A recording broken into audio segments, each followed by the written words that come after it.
magandang umaga sa inyo lahat. Ito na naman si Lito Channel ng Kalakbay.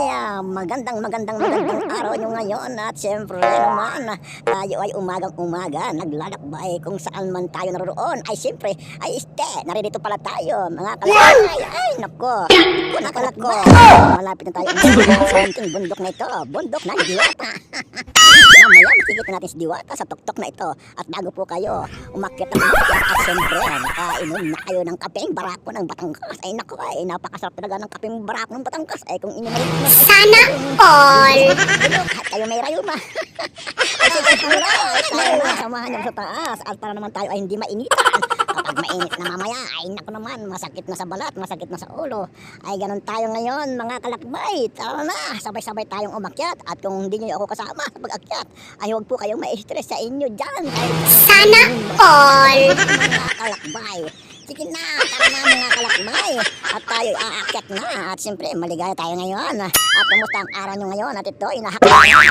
Hadya ko na may hakbang kasi may rayuma. Huwag niyong pasinin ang rayuma, mga kalakbay. Dapat tayo ay ma-exercise. At siyempre naman, at para mawala ang ating rayuma sa paa o rayuma sa mata. Mga kalakbay, tayo na. Ay naku, ano pang inyong mga pinagagawa dyan sa sulok-sulok. Kung ang ginagawa ninyo ay ma-exercise ang inyong paa para hindi rayumahin.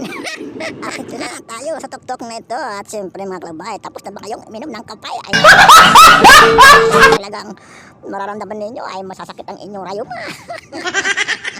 Mga kalakbay, ay siyempre, bago nga kayo umakyat, ay siyempre naman, ay huwag niyong kalilimutan uminom ng kapeng barako. Ay nako, ay sadyayang masarap Hindi ng totoo kapeng yan. barako. Ay nako naman, Bola lang yan. maraming kape dyan. At kita na nga tayo ay nakainom na, nasa taas na ng tuktok. Ay nako, delikado po tayong mahulog dyan, mga kalakbay. Dahan-dahan ang inyong mga mata, ang inyong mga mata, ang inyong paa.